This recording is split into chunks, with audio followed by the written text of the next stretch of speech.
Is going on in the UFC bantamweight division right now? This division's kind of turned into a mess, and it's absolutely insane because it's one of the most talent stacked divisions we've got right now. Last weekend, we had Corey Sandhagen taking on Davidson Figueiredo in what should have been kind of a deciding fight, something that really could come up for the next number one contender fight. After all, it was number four versus number five, and then when you actually look at the fight, it was a bit of a one sided beating, all things considered. Corey did fantastic. He did great, and he out wrestled him, out striked him. It was great. Corey was the clear winner on top of things. I heard some rumors that Davidson might have had a couple issues going on here, but regardless, not really the point of what I'm getting at. Corey came out on top and really should have done good. He did not even move up a ranking, which at first I was a little upset by, going, what was the point of having number four fight number five and nothing even changed? And then when you go to look at things, you realize, well, all right, well, Corey lost to two of the three people in front of him underneath the champ. I get it. And the only person in front of him that he hasn't lost to is already going to be fighting for the title here soon. So there wasn't really room to move him anywhere. Also, obviously, he's beat number five, now number six, number seven, number eight. He's done great. So, regardless of whatever your opinion is of Corey Sandhagen, he should really be in the mix. And I kind of want to look at things here in the bantamweight division. So everyone kind of agrees Sean O'Malley didn't deserve the instant rematch against Merab. Merab became champ. He's defeated number two, number three, number four. He hasn't fought number five yet, but the list kind of goes on here. Number seven just removed himself from the rankings of that loss. Song Yadong really needs another win or two, especially because he's lost to a bunch of them in front of him. And then Corey Sandhagen just kind of doesn't have room to grow. Who's he going to fight? A rematch of Peter Yan? Finally fight Umar again? That wouldn't be too bad, but again, is it necessary? No, he should have fought Sean O'Malley. That's the fight that should have happened all along. Sugar Sean versus Corey Sandhagen. That would have been an extremely fun fight. We would have loved to see it. But it didn't happen because the UFC has invested so much money and time into making Sean O'Malley a fan favorite, exciting, a draw, that they need to really make sure he's not going to be a champ again before they start really pushing for Merab. Because they've started to give him a little more media coverage. They've started to market him a little bit more, get him in front of people, post him a lot more on their website, which they should. He's their champion. But it's almost like they're not fully committed until Sean O'Malley's really out of the question. Anyway, moving past that. Umar really should have been in the mix as well. Should have fought Sean, should have fought Peter, should have fought Corey, but the understanding is that he is still injured and will be out until October. So understandable, right? He's not calling for immediate rematches or anything. Just needs to get back out there and fight the second he's healthy. No complaints. Peter Yan, and this is where things get crazy. He had so many options for things to make sense here. Maybe he should have been the one to beat Merab. He's the only one that's racked up multiple wins since losing to Merab.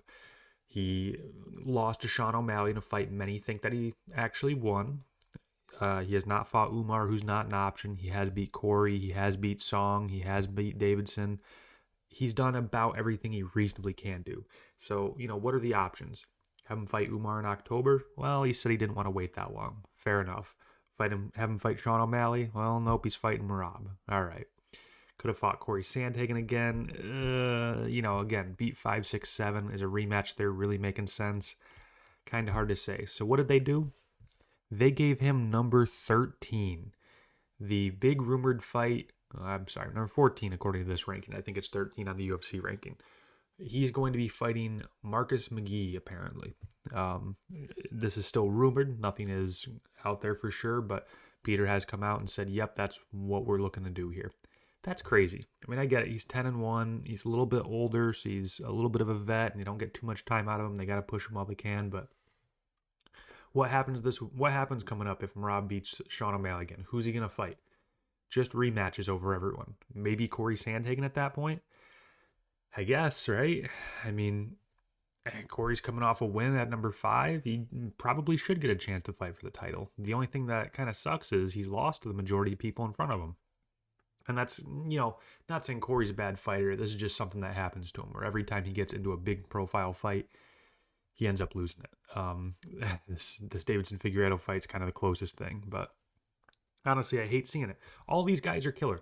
Merab, fantastic. Sean O'Malley, dangerous by all means. Umar, had a very close competitive fight with Merab. I know a lot of people like the meme on it, but it was 2-2 going into that 5th round, and Umar gassed out. Obviously there's reports of the broken hand too. Regardless, even if he's at 100% health and he had one round decided to win the fight against Merab, that's crazy.